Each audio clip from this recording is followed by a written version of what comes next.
Hello, I'm Dave Neal, Animal Welfare Director for Animals Asia Foundation, and I'm here today to talk specifically about fish and fish sentience and emotions and cognition as part of our Onelife education program.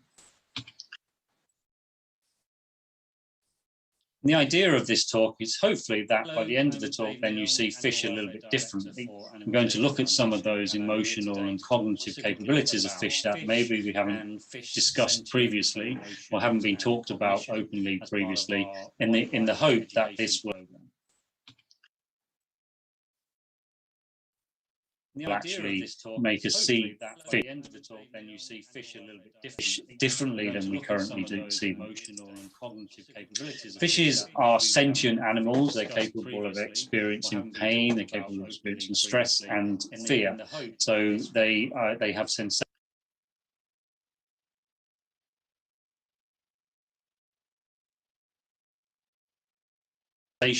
within their body, which they react to. They have a very similar body structure to other animals, to animals like mammals. They have a backbone. They have a range of senses which actually govern how they see the world. And they have a central nervous system which is attached to a brain. And within that brain, fishes have something called a pallium. And this is now known to serve a similar function to the neocortex in mammals and also the paleocortex in birds. The only slight difference is that they don't have the extensive cerebral cortex which other animals have. And previously, this has then been historically, this has been given as evidence that fish don't experience things like pain and stress and fear, or at least don't experience in the same way as animals such as mammals and birds. But actually, what we are finding is that there are brain structures in the forebrain of the fish which actually perform very similar functions to those which are associated with pain and fear in other vertebrates. So they carry out those same neural activities that these structures in mammals and birds that do, which are showing us that actually fish may well and very likely to experience pain and suffering in similar ways to other animals. And research done now back in 2003 identified the presence of what we call polymodal nociceptors. And these are the receptors on the body, which when there is a negative stimuli to the body, such as something being pressed against the body, they will send a message, a neural message to the brain to actually tell the brain that something is happening. So these were identified on fish bodies, on the rainbow trout, actually, back in 2003. Now, this presence of what we call nociception, so the neural activity which happens when there is a stimulus on the body, is not actually enough for us to completely prove that fish actually feel the pain themselves. It could just be a neural activity which leads to a mechanical response, which the fish is not actually conscious of. We know that now not to be true, but that again needs to be proven.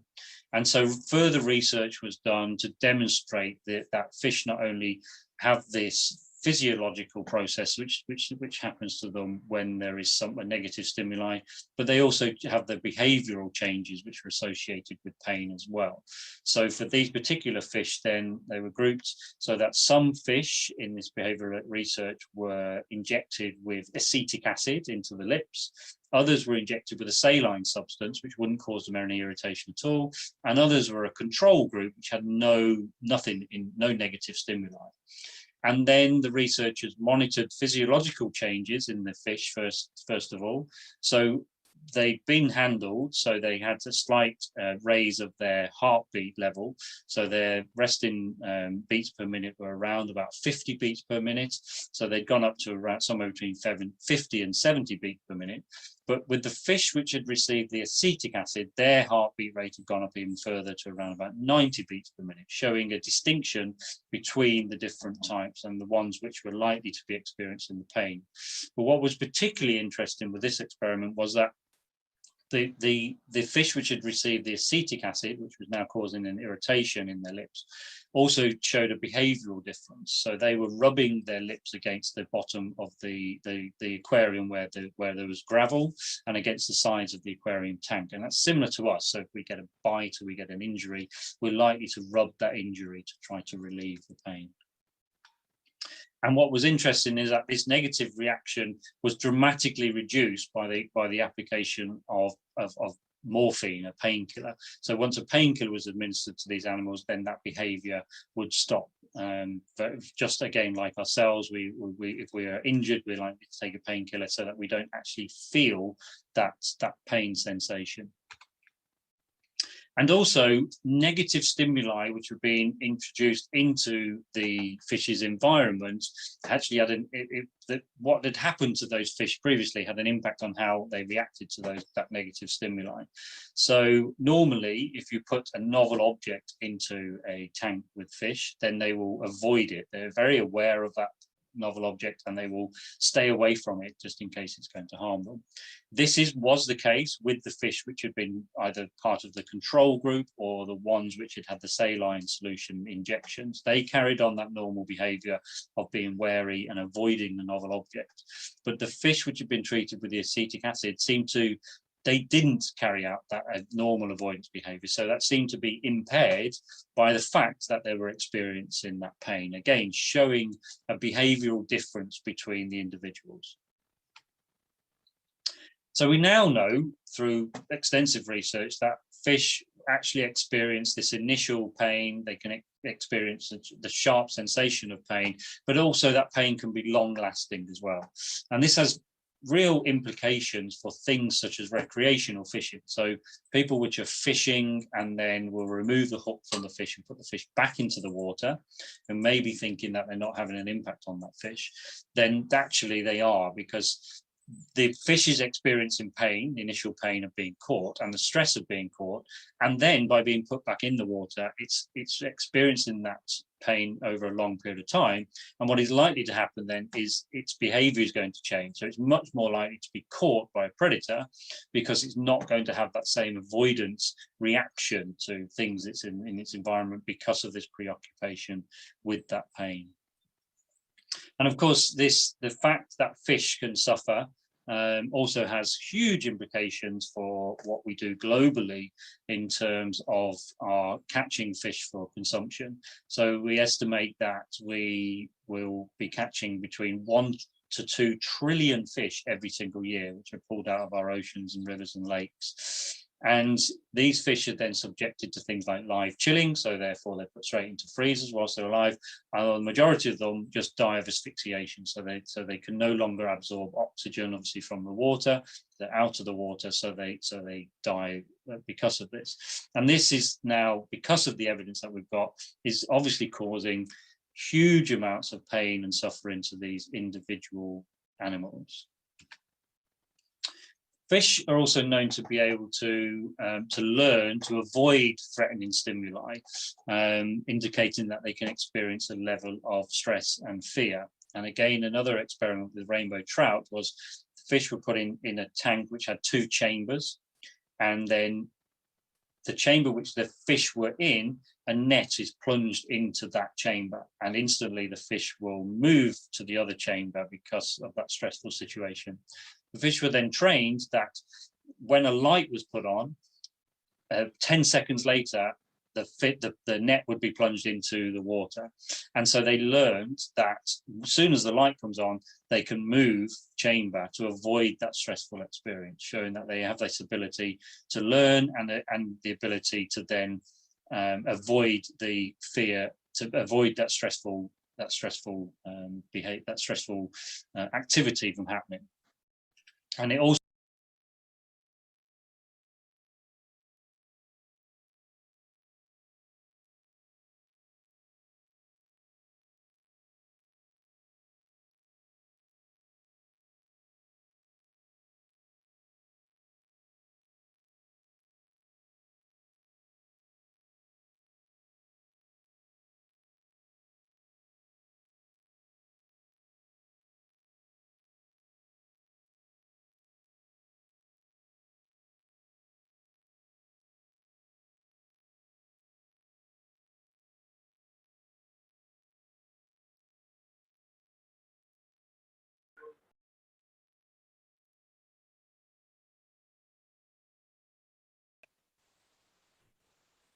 Hello, I'm Dave Neal, animal plunged into that chamber.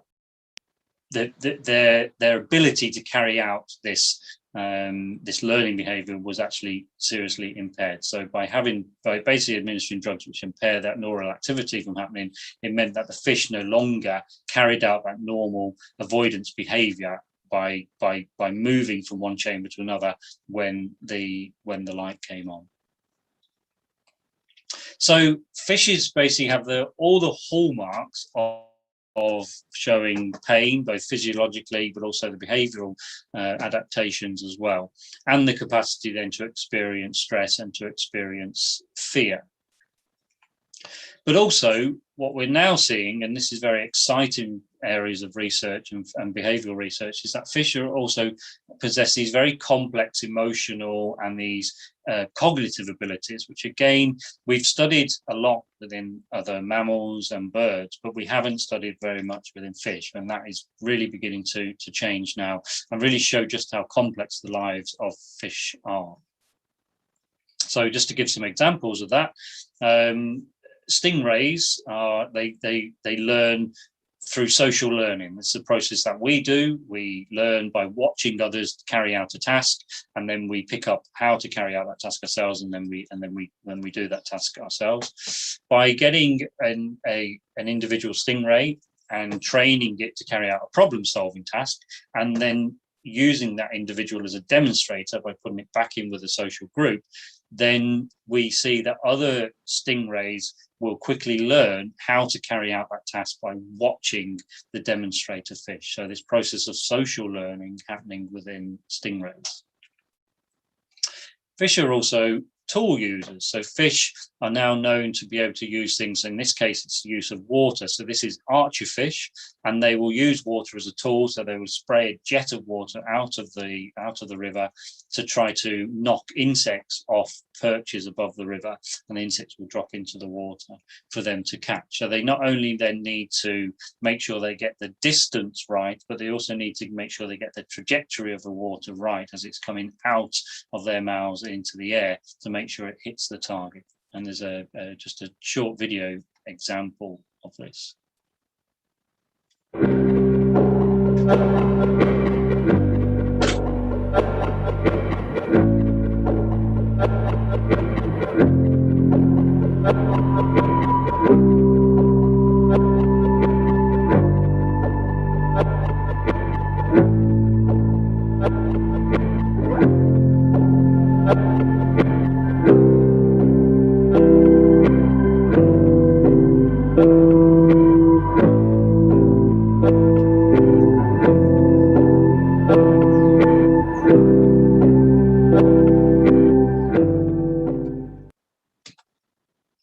We also know other fish also use tools as well. So the tusk fish is now known to use rocks and stones to open clams. So it collects clams. It wants to get inside of the clam to eat the meat inside, but it's very difficult to open the clam. So it will take it to particular stones, which it knows are very good tools, and then it will bash the clam against those stones so that eventually it opens. So using stones as a tool. So carrying out a planning process to take the clam from one area to another so that it can use a tool to be able to access and get the food inside. Fish will also cooperate with each other. It's a particular example of rabbit fish who swim in pairs and spend their time together. And when they are feeding, one of the individuals will be feeding whilst the other one is the lookout fish. So the other fish will actually be looking out for predators. So they cooperate with each other so to try to avoid being caught. And then they will role reverse. So they'll swap that role around. So then the one which is feeding will become the lookout, and the other one will become the fish which is the lookout fish to avoid them being caught by a predator. And this is also seen between species as well. So with the rabbitfish, it's obviously cooperation within species, but it's also being seen between species. And it's particularly interesting example of how the group of fish and the moray eel actually cooperate with each other during to hunt their prey. And there's a video to be able to explain this process. My name is Redouan Shari. I'm a professor in behavioral ecology at the University of Neuchâtel. So I was following a grouper, and all of a sudden it turned towards the reef, and I saw the head of a moray eel sticking out of a crevice. And I thought actually they would start fighting now, who is the dominant predator in the reef. But to my big surprise, the moray eel actually left its crevice, and they swam off together side by side. And after 5 meters or so, the moray eel started moving through crevices while the grouper was clearly waiting outside. And so it was very obvious that they hunt together. So groupers have two ways of signaling. The standard way is that the moray eel is in a crevice and the grouper approaches, and then it shakes its head in rapid succession. And this is the signal, come on, let's hunt. The moray eel sneaks through crevices, and so the best way for the prey to escape a moray eel is to swim into the blue. But in the blue, that's where the grouper is, and so by coordinating their action, they make sure that it's not safe for the prey, neither inside nor outside. And that's how they both increase their hunting success. The other signal is even more exciting, and this is when the grouper typically hunts on its own and the prey escapes into a crevice. And then the grouper does the equivalent of a human pointing gesture that makes a headstand and points towards the place where the prey is hiding, and this then attracts the partner, a moray eel, and hopefully for the grouper flush the prey out again. We got very excited about the field results, and we decided to take the system from the field to the lab and conduct controlled experiments. We constructed an artificial reef, and we also laminated the picture of a moray and attached it to strings. And the right thing to do was that if the prey was above the coral, the groupers had to strike immediately. And if the prey was hiding below the coral, then the right thing to do was to go directly towards the moray eel, and as a reward the grouper would be thrown a piece of food. In the second part of the experiment, we had 2 moray eel models, and the challenge in this experiment was for the groupers to identify that there's one competent and one incompetent moray eel partner, and therefore develop a preference for the competent partner. And the speed of learning and also the precision of their choices equals data published on chimpanzees in a similar experiment. The results clearly show that fish are able to perform rather complex behaviors, that they have an amazing repertoire to solve their daily problems, and hence that they are certainly much smarter than you might have thought.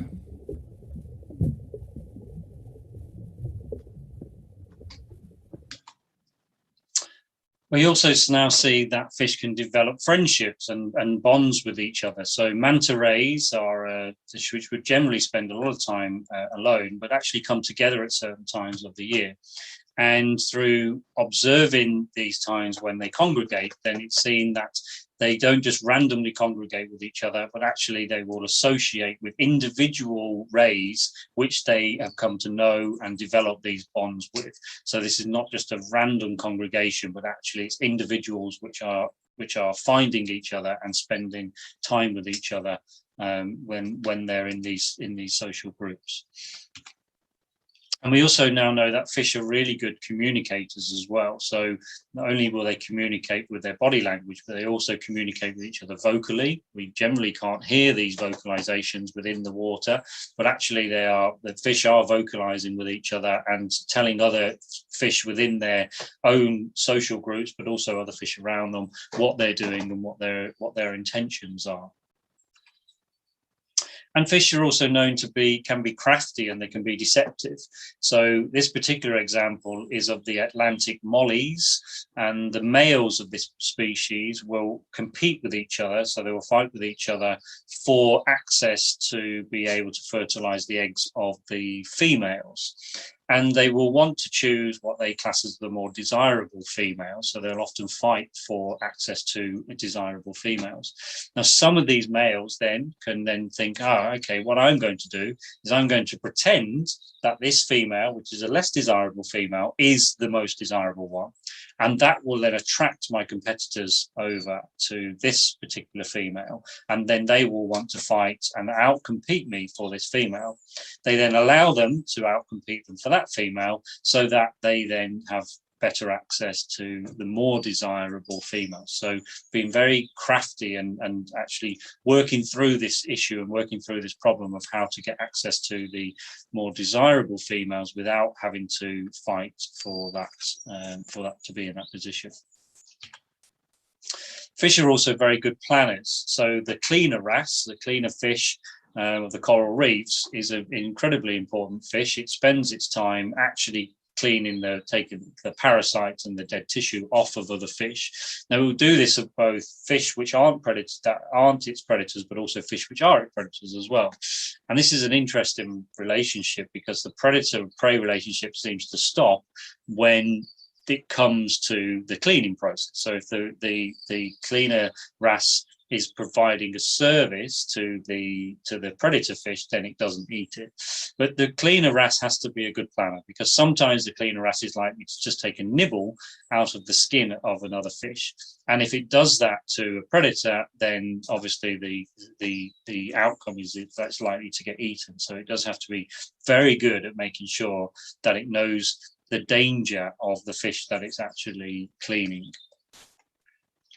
Cleaner fish also generally work in pairs, and therefore show some understanding of fairness. So they're much less likely to take a bite out of a fish when they're working in these pairs. So that, because when they do if they do take a nibble of their client fish, then it's likely to swim away. And that's not only means that they will lose access to the food that they were eating, but also their partner will as well.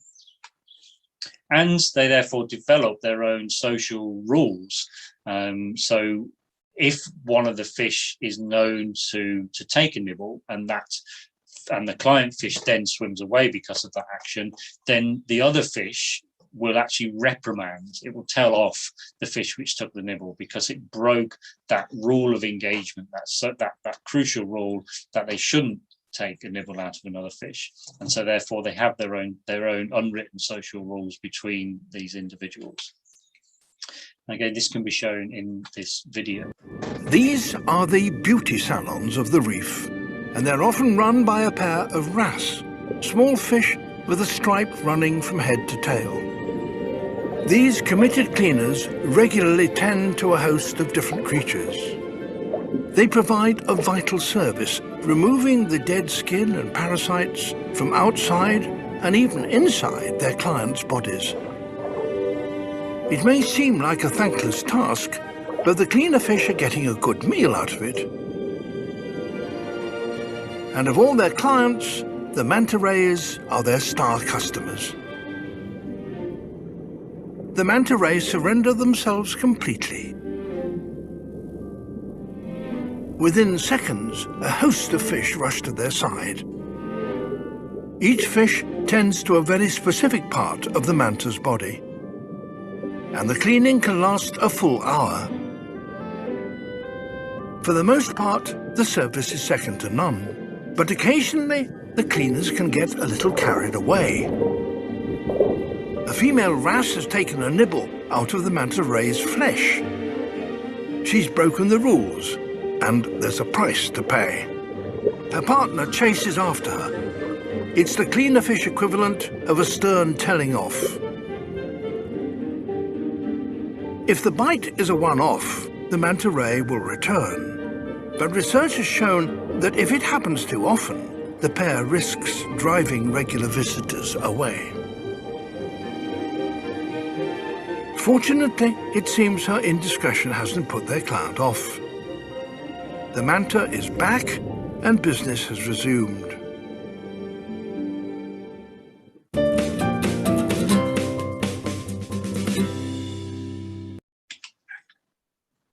Fish also know when to apologize, when to say sorry. So if the cleaner fish does actually take a bite out of another fish and it goes to swim away, then they're likely then to actually massage the fins of the client fish again, to apologize, to actually give them a nice sensation, to actually say, no, I'm sorry, stay here, you know, let's carry on this process. So again, knowing when to apologize obviously is very important for these individual fish to be able to keep the fish present so that they can feed. And then finally, we also know some fish have incredible memories. And this is the example of the frill-fin goby fish. Now, the frill-fin goby occupies the tidal areas in the sea, so in the oceans. So these are the areas where at the high tide, they can swim above all of the rock pools. But during the low tide, then they will be stuck in those individual rock pools. And during the high tide, the frill-fin goby then swims above all of the different rock pools and will create a mental map, an image within its head of where all of these different pools are and how close they are to each other. So that when the tide goes out and it's stuck in one of those individual rock pools, if it is stuck in a rock pool which there happens to be a predator in, it has the ability to leap out and land into another rock pool to avoid that predator. Now, if it didn't have this mental map, the likelihood is if it just jumped out randomly, it could just land on a rock and it would maybe not get back into the water and therefore it could die. So this ability of actually knowing this, having this mental image of this rock pool area is really useful for it so that it can avoid predators. So this is providing evidence, then all of this is providing evidence of what we call true complexity of fish emotional capacities as well as their cognitive abilities. And this again is, we're learning more and more every day. And I think this is something which we will learn more about as there is new research, and we'll learn about the complexities of different species of fish and just how they live their lives, very similar to ours in terms of their emotional responses and their cognitive abilities.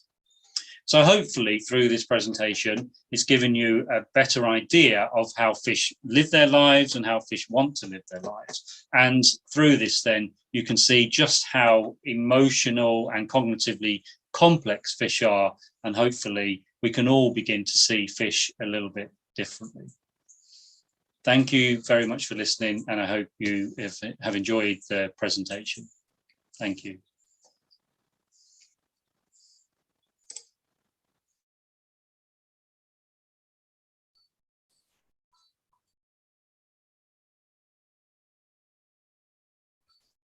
Các bạn vừa nghe xong phần chia sẻ của anh Dave, khách mời ngày hôm nay về chủ đề trí giác của cá. Nếu bạn nào có câu hỏi gì thì các bạn cứ thoải mái gõ vào trong hộp chat hoặc là bật mic để chia sẻ nhé. Bây giờ mình sẽ chuyển qua phần hỏi đáp. Hi Dave, thank you for joining us. Now we're going to move to the Q&A session. Sure. Okay. Let's go into the very first question. So the first question is about the laws of Vietnam on marine resources protection. So Vietnam is greatly appreciated for its marine resources. So what policies or what laws that Vietnam government have currently to protect the sea and to protect the marine life? Yeah, very good question. Unfortunately, I don't have the answer to that, but I'm hoping that maybe some of my Vietnamese colleagues online may have more information than me about protection of marine life in Vietnam. So I'm going to throw that one back to you, Tata, and maybe to Tang, to see whether you have any information on that. Yeah, I can support with some of these. Well, so yeah, but I will speak in Vietnamese, so hopefully it's, sorry. Theo quy định của pháp luật ấy, thì hiện tại Việt Nam mình cũng có một số cái luật ban hành về các cái quy định về đối với các loài hải sản, gọi là thủy hải sản ấy, thì mình có luật số 18 năm 2017 của luật thủy hải sản, thì trong đó là quy định về các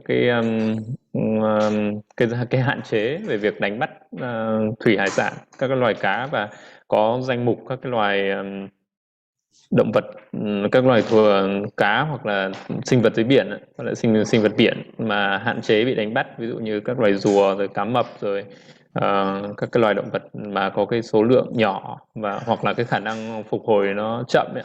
Thì các bạn cũng có thể tham khảo thêm cái luật này, thì cũng do Bộ Nông nghiệp và Phát triển Nông thôn là cơ quan quản lý, và nó có trên các cái thư viện pháp luật.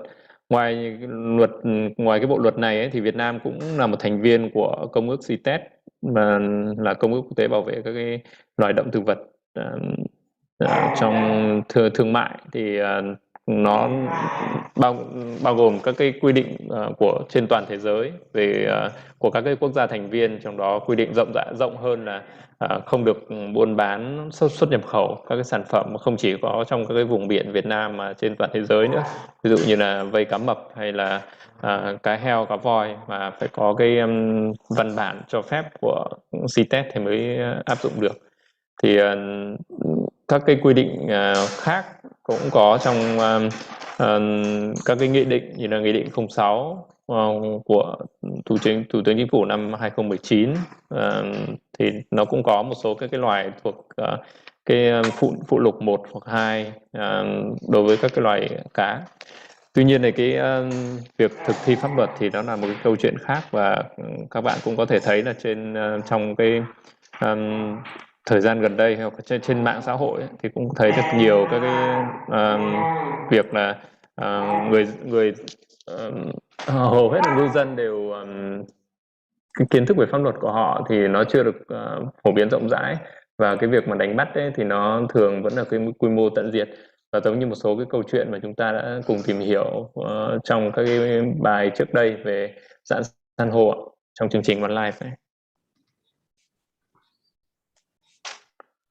Cảm ơn anh Thắng về câu hỏi. Không biết bạn nào đưa ra câu hỏi thì đã cảm thấy hài lòng với phần trả lời này chưa ạ? Nếu mà bạn có thắc mắc gì thêm thì mình cứ thoải mái liên lạc qua hộp chat box của chương trình nhé. Mình sẽ chuyển qua câu thứ hai ha. So now we're gonna move to the second question, which is about the laws in UK. A person asked, how is the Marine Act now in the UK, and what can Vietnam learn from this act? Yeah, thanks very much for that question. Here in the UK, then we have a number of different protected areas. So we have what we call marine protected areas or marine conservation zones. Do you want to translate as we go?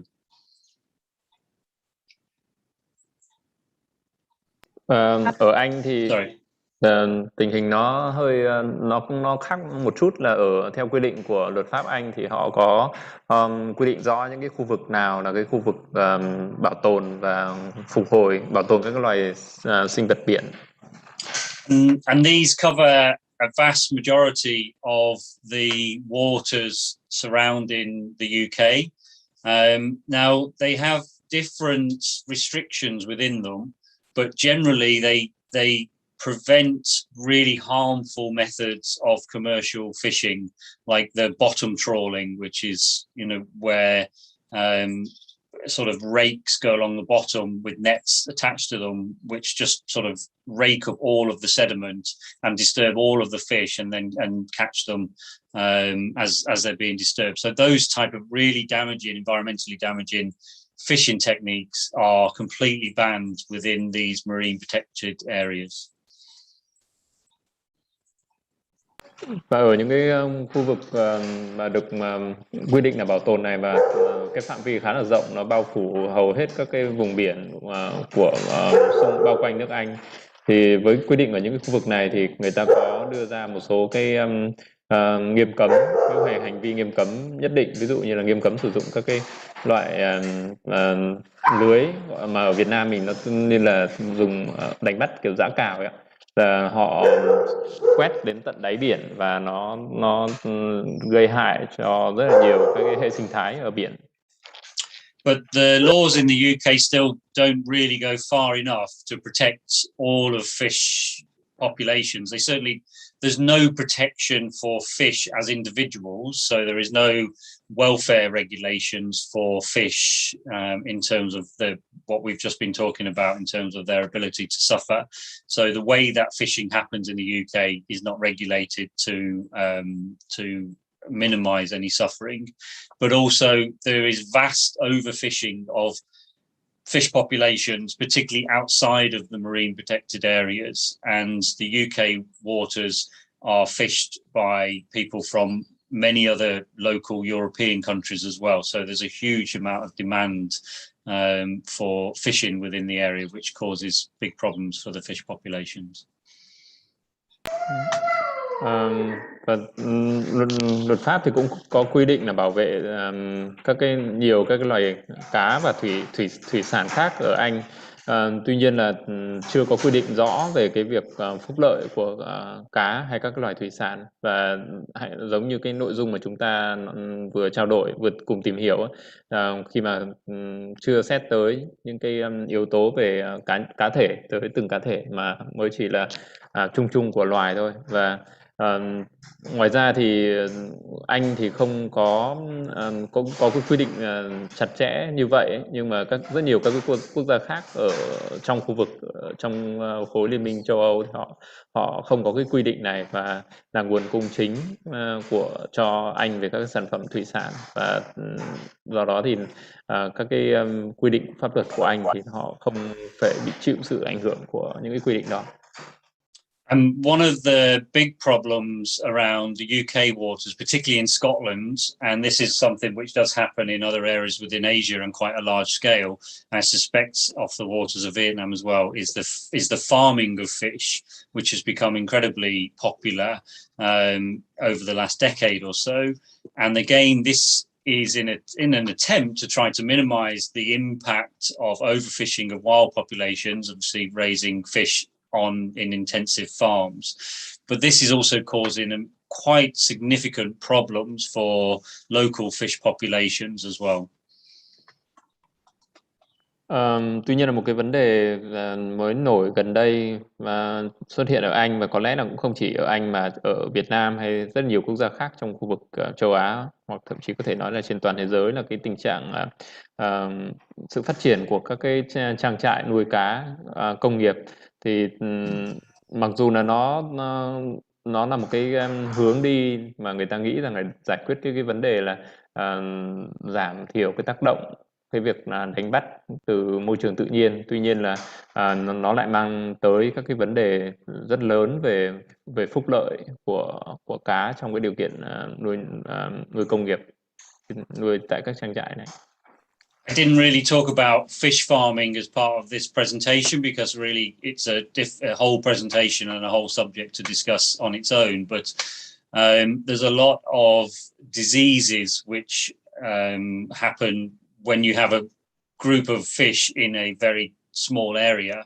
Those diseases pass through the fish population, and those diseases can also pass out into the wild fish as well, because these fish farms are located in the same environment in the sea. They just happen to be netted to prevent the fish from escaping. So what we see is a lot of pollution into the local environment, a lot of disease into the local environment as well, which has an impact on the wild populations of not just fish but other animals. And also a lot of fish have to be caught to feed to the fish which are in the fish farms. So, you know, these are carnivorous fish. And so there is still a lot of wild fishing that has to happen for the smaller bait fish, which then get fed to the fish on the fish farm. So it doesn't really solve the problem. All we really do is sort of change the nature of the problem by farming fish. And ultimately, the suffering of the individual fish is immense on these fish farms because of the intensity of the farming methods. Tôi thì đã không có nêu cái vấn đề về phúc lợi của cá tại các cái nhà bè nuôi nhốt này trong cái bài nói chuyện của mình. Tại vì nó là một cái chủ đề rất là lớn, và có lẽ là nó cần cả một buổi để nói về việc này. Thì một cái vấn đề mà các cái nhà bè nuôi cá đó đang gặp phải là vấn đề về dịch bệnh, lây lan dịch bệnh. Tại vì là các cái nhà bè nuôi cá đó thường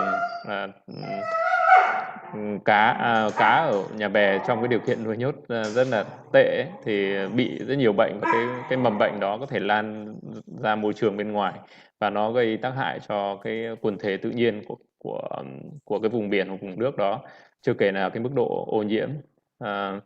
Và một cái vấn đề khác nữa là để mà có nuôi sống được cái số lượng cá đó thì người ta cũng phải săn bắt cá và các cái sinh vật khác từ tự nhiên để làm thức ăn cho cá nuôi nhốt trong nhà bè.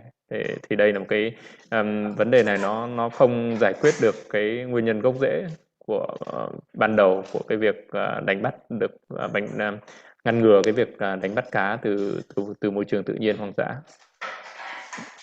Vietnam can certainly, I guess, learn some more from the marine protected areas that the UK has. I don't know whether Vietnam have anything similar to that at the moment, but some of those conservation areas have certainly helped to prevent some of the major problems of overfishing and the damage to the environment which has been caused by the fishing methods within those zones. As ever, they need to be extended to be able to protect more of the marine area, but at least that system is in place here in the UK that, activists working on marine protection can put more pressure on the government to increase the amount of protection that those areas offer. And so I think that's certainly something that other governments around the world, including Vietnam, should certainly look at to see whether they can adopt a similar system of trying to protect certain zones around the country and therefore recreating or helping the environment to reestablish itself. Tuy nhiên thì cá nhân tôi thấy là Việt Nam có thể học hỏi được khá là nhiều từ các cái quy định về mặt pháp luật của Vương quốc Anh. Thì dĩ nhiên là pháp luật ở Vương quốc chúng tôi thì cũng cần và phải mở rộng thêm ra để bảo tồn thêm nhiều loài động vật nữa. Tuy nhiên là nếu Việt Nam có thể xây dựng được cái quy định đó thì để bảo vệ các cái loài cá và sinh vật thủy sinh ấy, thì nó sẽ rất là tốt khi mà có những cái khu vực quy định về đánh bắt và ngăn chặn cái việc khai thác quá mức các cái sản phẩm thủy sản. Thì đây là điều mà chúng tôi hy vọng là các nhà hoạt động trong lĩnh vực này về quan tâm tới phúc lợi hay các vấn đề của cá có thể có đem cái vấn đề này ra và tạo thêm áp lực để chính phủ có thể xây dựng hoặc ban hành các cái quy định luật về những cái hoạt động nghiêm cấm hay là bảo tồn được tài nguyên cá và sinh vật biển. Thank you, Thanh and Dave. So now I would like to invite Huỳnh Trân Huy to ask a question. Mời Huy ạ.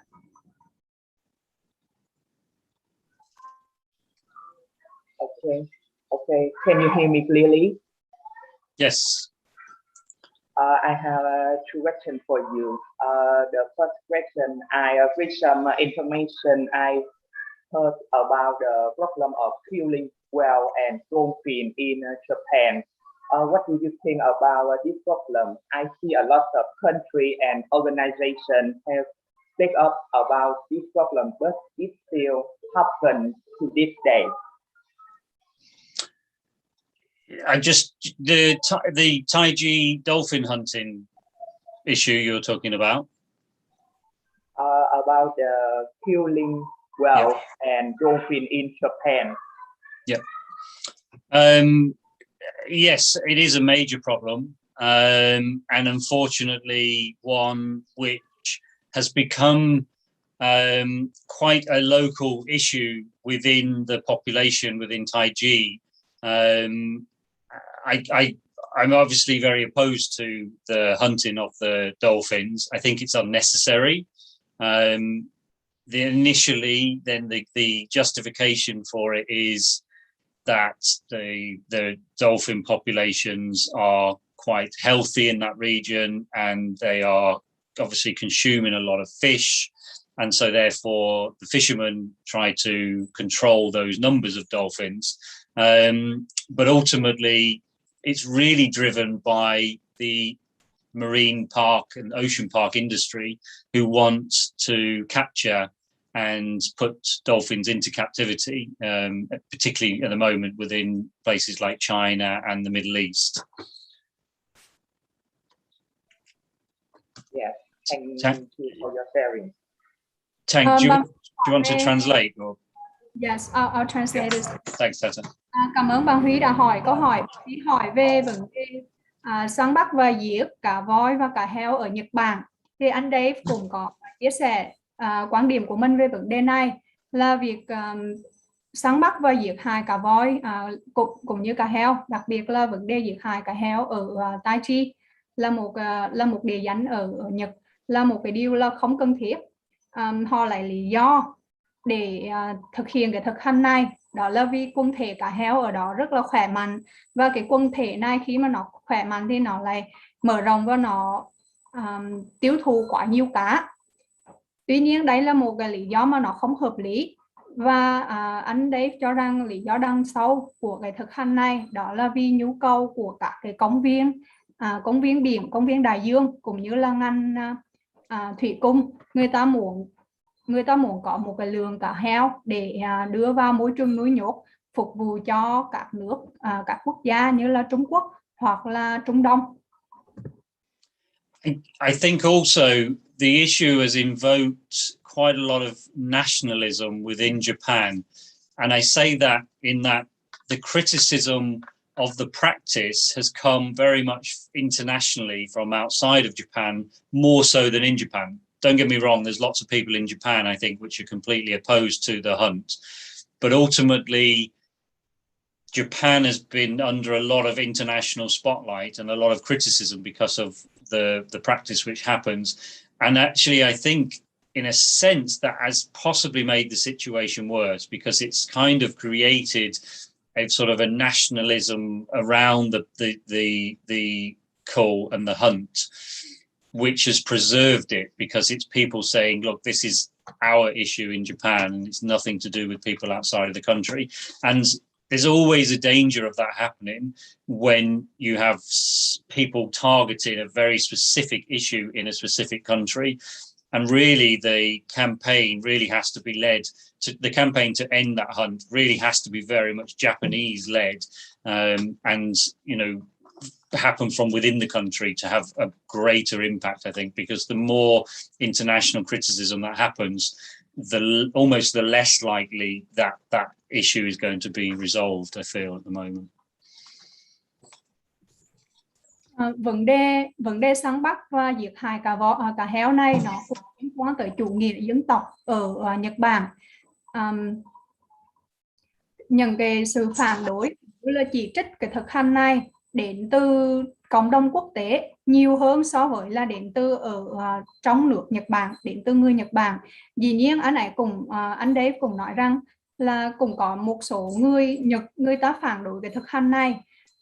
Tuy nhiên thì cái tình hình săn bắt và giết hại cá voi ngày càng tệ hơn. Một phần lớn nó là vì chủ nghĩa dân tộc ở đây. Và cái vấn đề này, nhiều người Nhật người ta cho rằng cái vấn đề này nó là vấn đề của nước Nhật, và nếu như đã là vấn đề của Nhật Bản, của quốc gia của họ, thì những cái người ở ngoài người ta không nên can thiệp quá nhiều vào. Và cùng chính vì điều này mà từ góc độ của anh đấy thì anh ấy cho rằng những cái chiến dịch nhằm chấm dứt thực hành săn bắt cá voi hay cá heo thì tốt nhất là nên do những người hoạt động ở Nhật người ta dẫn dắt. Cái sự chỉ trích hoặc là cái sự phản đối mà đến từ cộng đồng nước ngoài, cộng đồng quốc tế càng nhiều thì cái khả năng là nước Nhật có thể sẽ tương đối khép kín và đóng cửa lại. And just finally, we also have an issue in Europe with dolphin hunting. There's an island just off the north coast of Scotland called the Faroe Islands. It's actually part of Denmark. which has an annual hunt of dolphins and the slaughter of dolphins, which is, of equal comparison really to Taiji. And unfortunately, that's something which is in the same situation, in that it pretty much most Europeans completely oppose this practice, but the local population is supportive of it. It's a very small population, and nobody's really been able to legalize again or make a law to prevent the people of the Faroe Islands from actually carrying out this hunt. And it becomes more of a sort of a cultural thing that people have done for many years and continue to do. And I think to change that, we really do just have to try to, look at the sentience of these animals and try to get people to think about these animals in a completely different way, in the hope that even those people that might support local cultures start to see the suffering which happens to those individuals, and then eventually start to oppose it from within the Faroe Islands.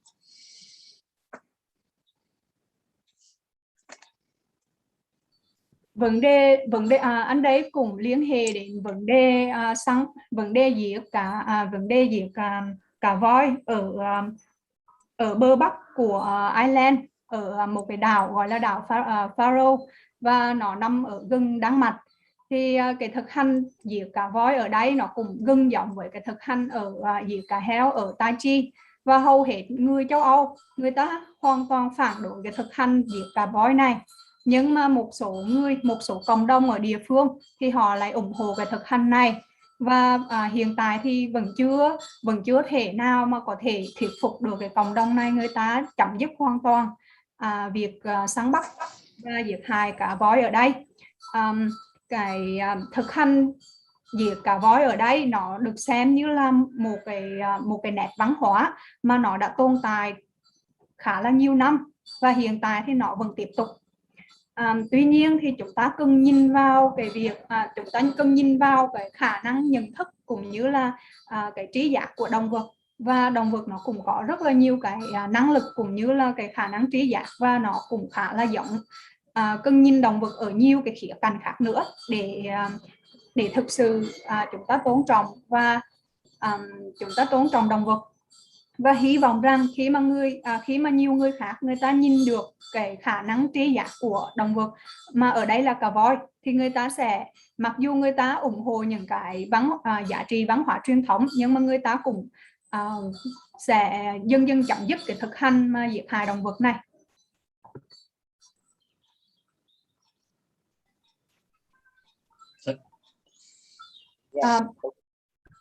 Cảm ơn bạn nha. Bạn có câu hỏi gì nữa không ạ? The second question for me is about the killing shark to take the shark fin. I don't know the use of shark fin, but I see many places in the world have usually killed shark, and they only get the shark fin. Yeah, it is. It's a particularly brutal and awful process, shark finning, as you say. Sharks being removed from the sea, having their fins removed, and then the bodies of the shark still alive being put back into the water, where obviously they can't survive, and eventually will die, and also be dying from a very painful death as well. And all to supply shark fin, obviously, for particular markets. So it's something which is hard to believe still happens, but does still happen on a huge scale. I think it's been slightly reduced over the years because of the publicity that's happened around it, and I think there is less acceptance of it now than there was. There's also certain companies like hotel chains which have completely said that they won't serve shark's fin on their menus. There are airlines which have banned the transportation of shark's fins from one country to another. So there is a lot of activism and activity which is taking place to try to limit it. But ultimately, you know, we're still talking about many millions of sharks which are being killed every year for something which is completely unnecessary, and shark populations are still suffering dramatically because of that. So yeah, it's certainly something which should be banned, and hopefully in the coming years will be at least be more restrictions on it, and hopefully we'll end up with a complete ban. Cảm ơn câu hỏi của bạn Huy. Bạn Huy hỏi về vấn đề giết hại cá mập để lấy vây, và mọi người cũng biết là vây cá mập thì được sử dụng trong một số cái sản phẩm như là súp bí cá chẳng hạn. Thì anh Dave có trả lời như sau: thực hành giết cá mập để lấy vây là một thực hành rất là tồi tệ và tàn bạo. Khi mà vây cá, người ta chỉ bắt cá và người ta lấy vây, sau đó thì người ta thả lại cái cơ thể của con cá mập này xuống dưới nước. Như vậy thì nó vẫn còn sống nhưng mà không thể bơi, và thành ra nó sẽ không thể tồn tại được. Nó sẽ chết một cái chết đau đớn. Thị trường vây cá mập thì được sử dụng để phục vụ cho một số thị trường nhất định, và thực hành giết cá mập lấy vây nó vẫn tồn tại và vẫn tiếp tục diễn ra. May mắn là trong một số năm gần đây, cái thực hành sử dụng vây cá mập này nó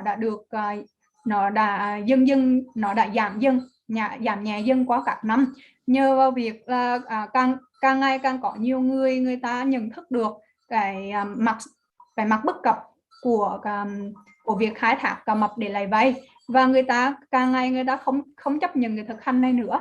Một số chuỗi khách sạn cũng như là một số hãng bay, người ta không muốn có cái sản phẩm vây cá mập ở trong cái thực đơn của họ. Ngoài ra thì đồng thời cùng với đó là những cái hoạt động vận động, những cái chiến dịch để người ta giảm cái thực hành này. Tuy nhiên cũng nhìn vào mặt thực tế, hiện tại hàng triệu cá mập vẫn đang bị giết mỗi năm, và cái việc này là điều không cần thiết. Cũng vì điều này mà quần thể cá mập hiện nay đang phải chịu rất là nhiều tổn thất, và hy vọng rằng trong những năm từ năm nay trở đi, trong những năm tiếp theo thì cái thực hành này sẽ giảm dần, và đến một lúc nào đó thì sẽ bị cấm hoàn toàn.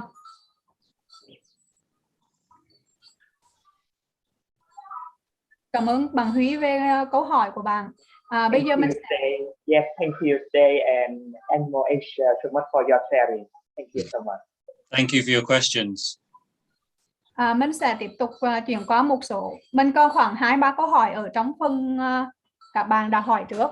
So we're gonna move to another question. Yeah. Many studies show that fish react to pain and suffering, but is that a normal physical reaction? And if that's not a physical reaction, then how can we distinguish between a physical response and an emotional related response? Yeah, it's a very good question, and it's not an easy one to be able to come up with 100% guarantee that an animal is actually feeling that suffering and that pain. But then that's true of all of us, because, it's impossible for me to know what somebody like you is feeling on a day-to-day basis. I can only assume that you as a person feel pain in the same way as me when I see you behaving in a way which is similar to me when I feel pain. Đây là một câu hỏi rất là hay nhưng mà cũng rất là khó. Khó mà có thể đảm bảo 100% rằng chúng ta có thể phân biệt được liệu đó là một cái phản ứng về mặt thể chất hay là một phản ứng liên quan tới cảm xúc.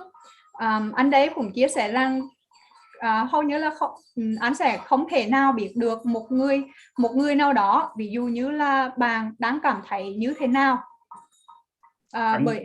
mình chỉ có thể nhận thức được đó là một người, một cá thể như bạn thì cũng giống như tôi, chúng ta đều có cái khả năng cảm nhận được sự đau đớn. And this is the same with any animal, but with fish, as we're talking about today, we need to look at the behavioral response to the negative stimulus. So by giving a pain, something which is going to cause slight pain to a fish, and then reacting to that pain, as you say, it could just be a physical reaction which doesn't actually lead to the actual suffering. But ultimately, if their behavior changes over a period of time whilst they still have that pain, then it's very likely that they're experiencing pain in a similar way that we're experiencing it.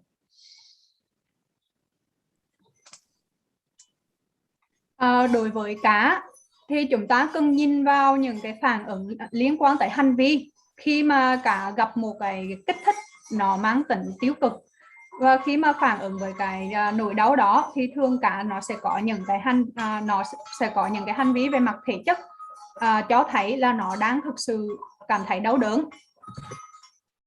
And from the behavioral experiments which have been carried out, then it's been observed that fish will, if they have a pain in their lips, they will spend time rubbing the lips against the bottom of the fish tank. And again, that's something that we do. If we have a pain, then we're likely to rub that pain to try to sort of minimize that pain. But also they will change their behavior in general to things which are in their environment. So they will be less reactive to other things and other enrichments and stimulus which come into their environment than they normally would. And again, that's similar to ourselves in that if we're suffering from pain, either acute pain or chronic pain over a long period of time, we change the way that we are, because that pain actually has quite an all-encompassing kind of experience for us, and that we're concentrating a lot on that pain and trying to minimize that pain, and we're not really reacting to the things around us in a normal way. And we see that in other animals, and more recently we've been seeing that in fish, and that would suggest that they are having an emotional response to the pain in a similar way to us, so that they are actually experiencing the negative experience from the negative stimulus, which suggests that they are actually sentient.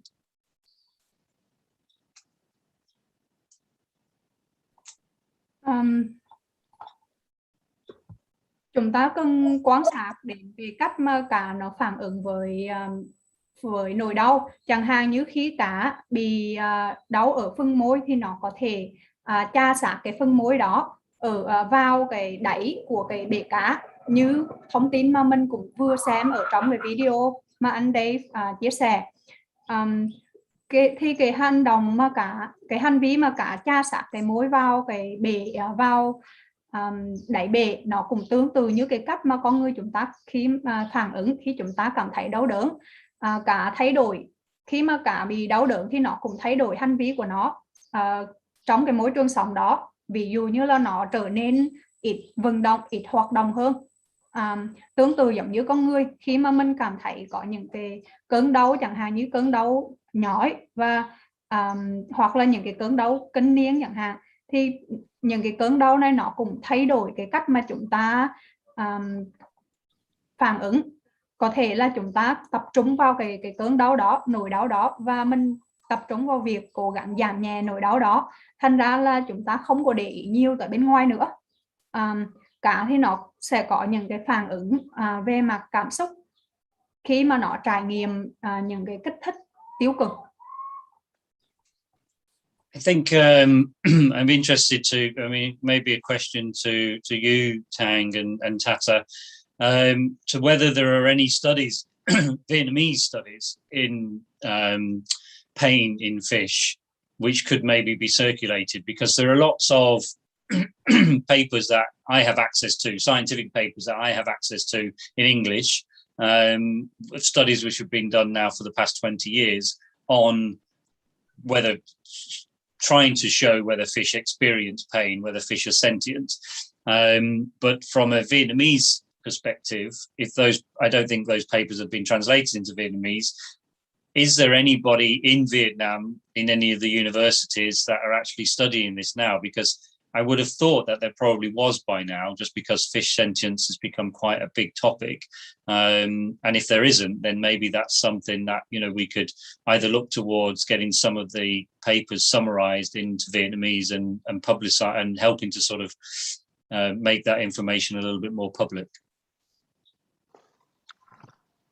I don't think we have any paper like in Vietnamese like done or researched by local scientists. But we do have some posts on our fan page about fish, the capability to feel pain in fish, and maybe that's in the future. We'd like to have those like some important papers translated so people can download as well. Great, but it's a good idea, and I'm aware that the fish welfare or stream welfare like projects are coming to Vietnam, and so maybe hopefully in the future there will be like some research paper on this issue. Great. Anh đã chia sẻ là hiện tại không biết là có nhà khoa học hoặc là có nhà nghiên cứu nào người Việt người ta nghiên cứu về nỗi đau ở cá hay chưa, thì anh ấy cũng có đọc được một số cái bài báo, bài paper, những cái bài nghiên cứu trong bằng tiếng Anh về cái vấn đề này, cho thấy những cái bài báo này thì cho thấy là cá nó cũng cảm nhận được nỗi đau. Tuy nhiên thì về mặt xét góc độ từ Việt Nam ấy, thì không biết là đã có những cái nghiên cứu nào được thực hiện bởi người Việt ở Việt Nam mình về vấn đề này hay chưa. Cái vấn đề trí giác ở cá nó cũng là một cái chủ đề mà có thể đào sâu thêm. Thì anh Thanh cũng có chia sẻ là hiện tại thì vẫn chưa có một số cái nghiên cứu nào của người Việt mà bên mình biết đến về vấn đề trí giác của cá. Hiện tại ở trên cái fanpage Vì Động vật for Animals Việt Nam, tụi mình cũng có đăng tải một số bài đăng cung cấp thông tin về những cái khả năng nhận thức và khả năng trí giác ở cá, và hy vọng rằng trong tương lai một số sẽ có những cái nghiên cứu sâu hơn nữa về trí giác của cá ở Việt Nam. Yeah, thank you. So we're gonna move to in fact this is okay, we're gonna move to another question related to like the fishing practice in Vietnam. The question is, I think the current fishing in Vietnam is on a small scale, while the mass death of marine animals is largely due to chemical waste and the fishing practices by large fishing companies. These large fishing companies do not seem to exist in Vietnam that I know of. And therefore, instead of running campaigns to lead to a complete ban of fishing, the Vietnamese government should introduce acts to reduce mass killing or overfishing. What do you think about this? Yeah, thanks for that question. Do you want to say in Vietnamese before I answer, or you're okay? Yeah, I posed a question. I see. Yeah. Okay. Yeah, I think you're right, and that the majority of fishing in Vietnam is on a small scale. And there are other reasons why there are huge problems for marine life in Vietnam. So I agree with that. Fishing, there are large-scale fishing practices happening in and around the coast of Vietnam. I don't know who owns those fishing companies, whether they are Vietnamese or whether they are from other countries. Obviously, lots of other countries are active in and around the waters of Vietnam. So, they are still having those problems, the same as they do with the UK, as in there are other countries which fish within the waters in and around the UK. There are other countries fishing in and around the waters of Vietnam. So those are the major problems, I agree.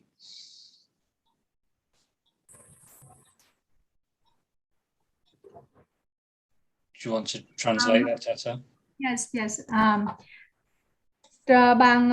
Bạn nói đúng, ở Việt Nam thì cái thực hành khai thác cá hiện nay phần lớn vẫn là khai thác dựa trên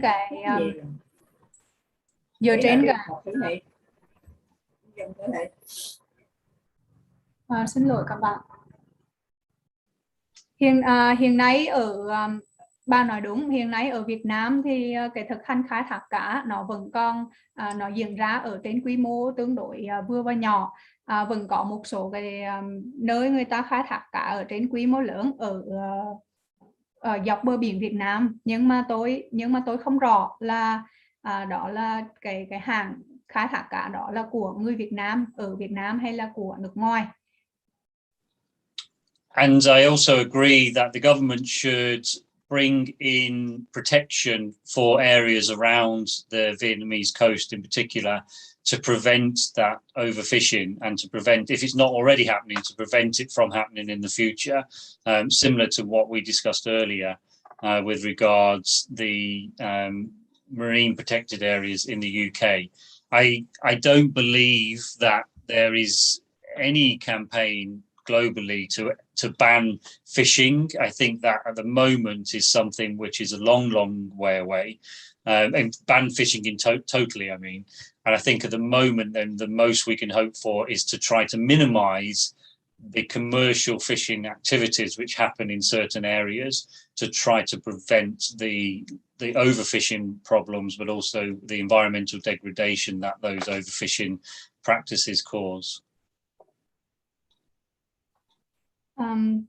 Tôi đồng ý rằng chính phủ Việt Nam cũng cần đưa ra những cái biện pháp bảo vệ vùng biển để tránh hoạt động khai thác cá quá mức.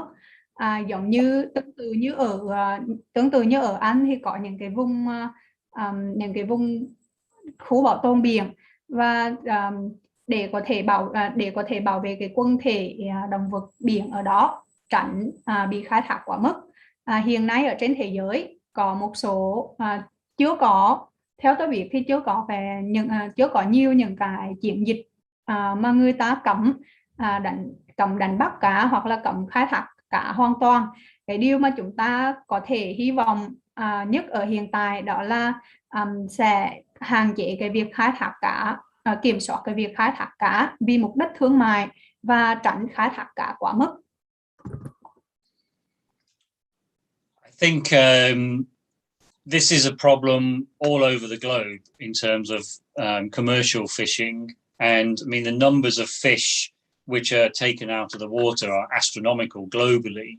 It can be anywhere between 1 and 2.5 trillion wild fish which are being taken out of the water every single year. And so we obviously have a major problem with overfishing globally. I'm sure that is the case in and around Vietnamese waters as well. And until we find alternatives to that food source, then this will continue, because obviously there is a demand for that fish. Vấn đề khai thác cá quá mức hiện nay là một vấn đề có thể nói là ở trên toàn thế giới. Số lượng cá bị đánh bắt mỗi năm là khoảng từ 1 cho đến 2,5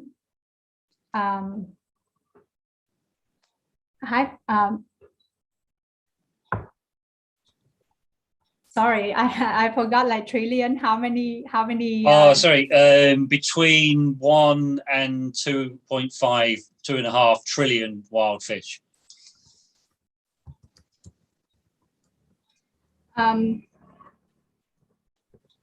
Mỗi năm có khoảng số lượng cá bị đánh bắt lên bờ là khoảng từ 1 đến 2,5 ngàn tỷ.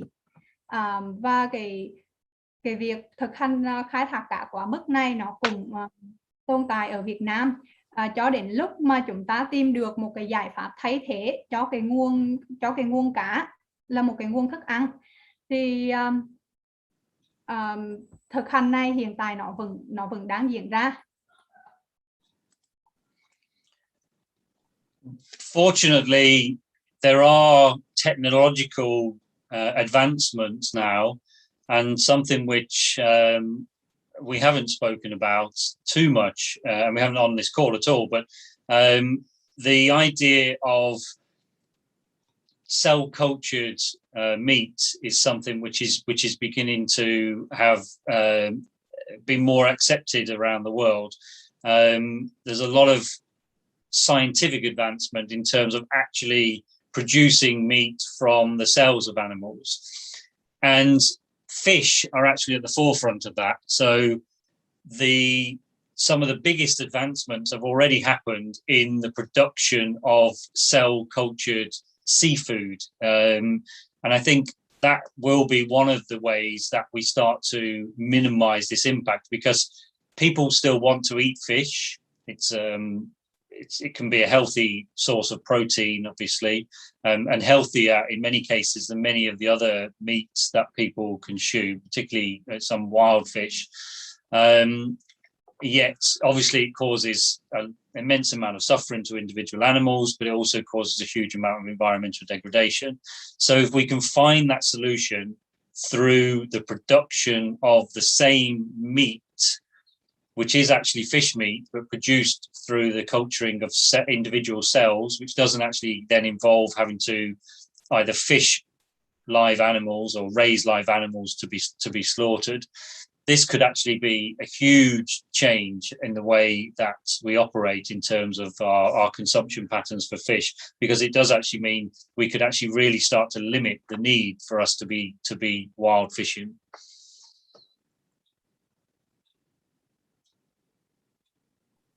Chúng ta cũng phải đề cập tới cái sự phát triển của khoa học công nghệ. Thì hiện tại từ đầu buổi đến bây giờ thì chúng ta vẫn chưa đề cập tới cái sự phát triển của khoa học công nghệ. Thì khi mà nói đến vấn đề khai thác cá quá mức cũng như vấn đề tiêu thụ cá, thì hiện nay có một cái xu hướng, đó là thịt núi cấy nó đã được đón nhận khá là rộng rãi, và ngày càng có nhiều người ta chấp nhận cái loài thịt núi cấy này. Thịt núi cấy là loài thịt mà nó được tạo ra từ các cái tế bào của động vật mà không giết mổ động vật. Và như chúng ta cũng biết thì cá nó là một cái nguồn thức ăn và nguồn protein nguồn protein quan trọng đối với nhiều người. Trong khi đó về thực hành khai thác cá nó gây hại cho môi trường rất là nhiều, và bên cạnh đó nó còn gây ra rất là nhiều đau đớn cho cả cái cá thể cá bị bắt và giết.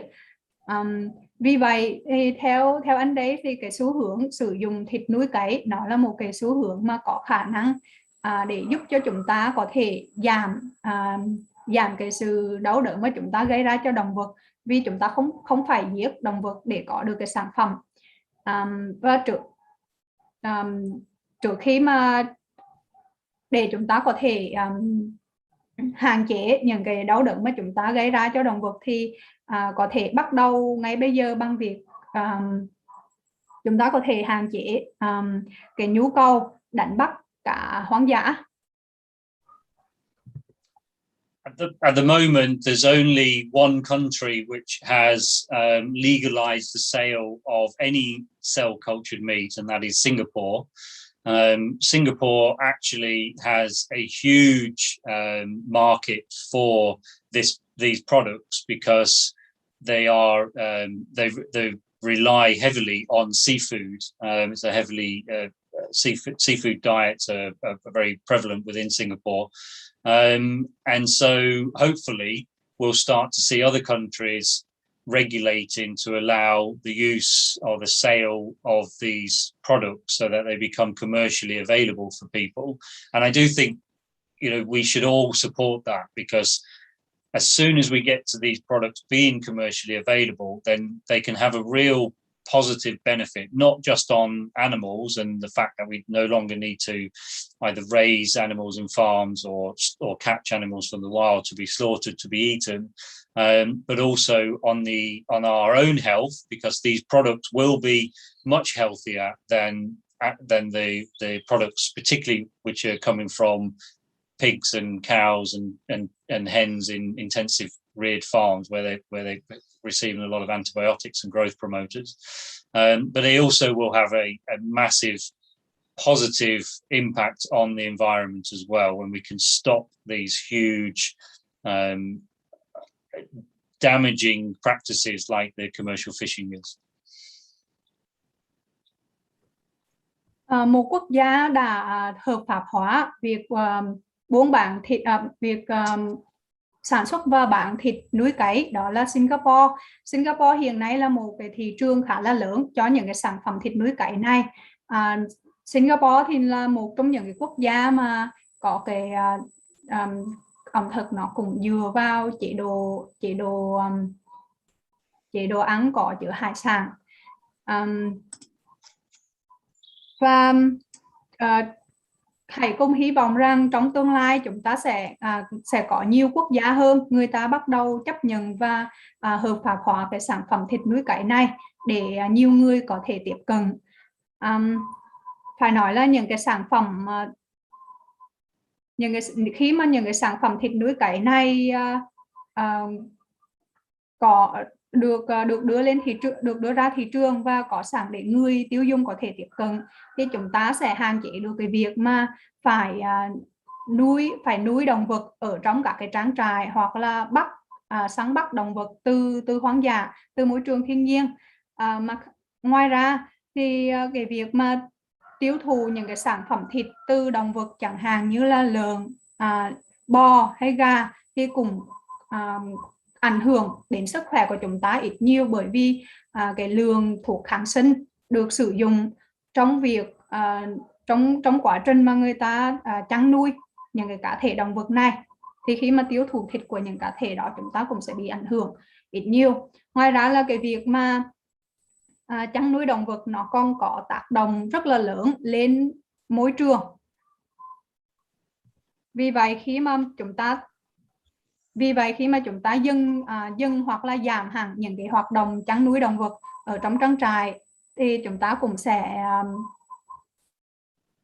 xin lỗi các bạn, tức là khi mà chúng ta giảm cái việc tiêu thụ động vật cũng có nghĩa là chúng ta sẽ giảm được cái việc phải nuôi nhiều động vật hơn ở trong trang trại, và vì vậy sẽ hạn chế được những cái tác động tiêu cực của những cái thực hành này. Thank you, Dave. So now we have it's not, I don't think it's a question, it's rather a comment. I see that Mother Octopus sacrifices herself to protect her eggs, and this is really touching to me. I also find that many people now don't really care about the emotional and the cognitive capabilities of sea animals. And I hope that Animals Asia will have more sharing sessions like this on marine animals in the future.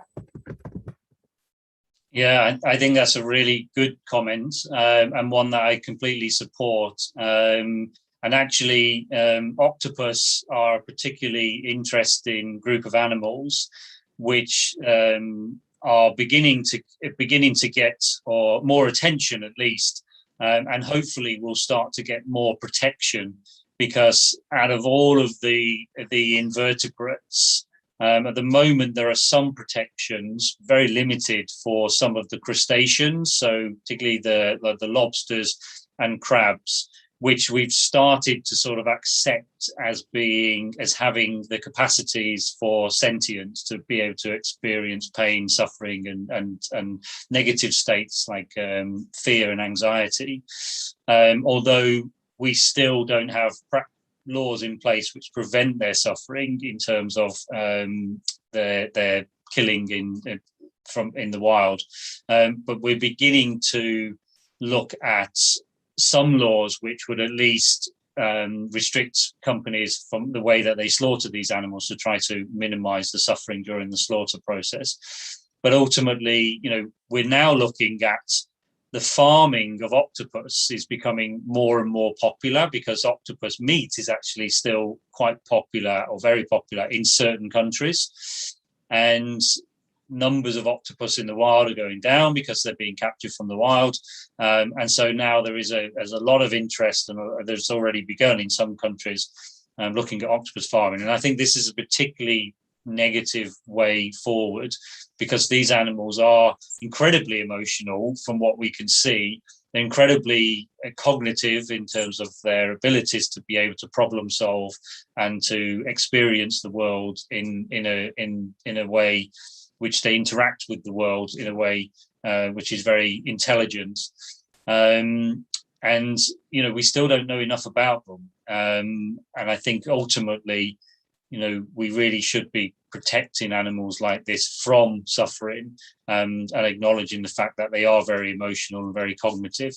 And I agree, you know, we need to do more campaigns or information like that about these animals. So, you know, let's add it to our list to do a talk about octopus. I'm happy to put something together and deliver that sometime in the future.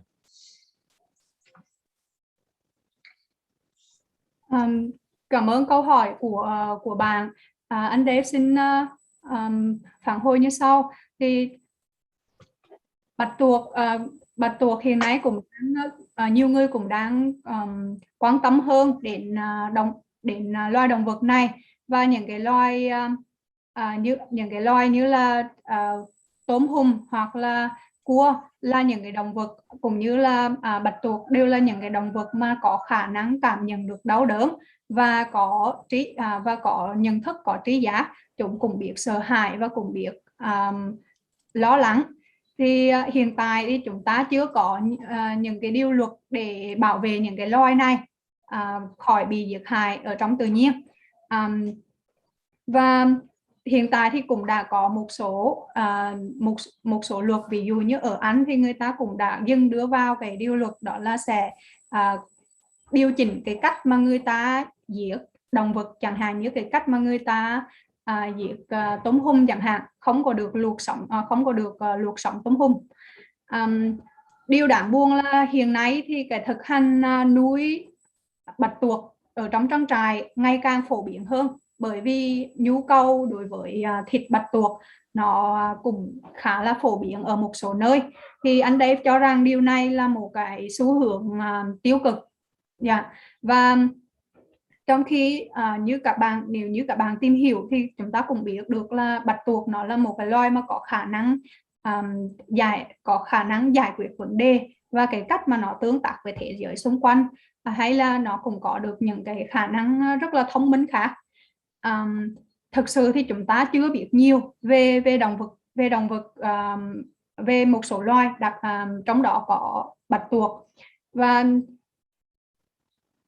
chúng ta cần phải hành động nhiều hơn để có thể bảo vệ những cái loài này khỏi những cái sự đau đớn không cần thiết. Và và anh Dave cũng đồng ý rằng là trong tương lai tổ chức động vật châu Á cũng sẽ thực hiện nhiều cái chương trình chia sẻ cũng như là cái chiến dịch hơn về cái loài này. Và anh ấy rất là vui là anh ấy có thể sẽ chuẩn bị một số cái bài chia sẻ liên quan tới bạch tuộc. Anh Dave vừa mới nhắn vào trong box chat một cái bài thông tin về tâm trí hay là cái khả năng nhận thức của bạch tuộc, thì các bạn có thể tham khảo. Hiện tại cũng đã 4 giờ và cái list câu hỏi và câu trả lời thì mình cũng đã đi qua hết. Rất là cảm ơn các bạn đã dành thời gian buổi chiều hôm nay để tham gia với tụi mình. Nếu mà có câu hỏi hoặc là có thắc mắc gì nữa thì các bạn cứ có thể inbox cho chúng mình qua fanpage nhé. Cảm ơn các bạn. Thank you Dave for joining us today and be the guest today. So we're gonna wrap up here. Yes. Thank you. So I've thoroughly enjoyed it. I hope everybody else has. And as we say, you know, very happy to be a part of these sharing sessions. So thanks to you guys for coming on and listening and for organizing it. Thank you very much. Cảm ơn các bạn rất nhiều. Bye Dave.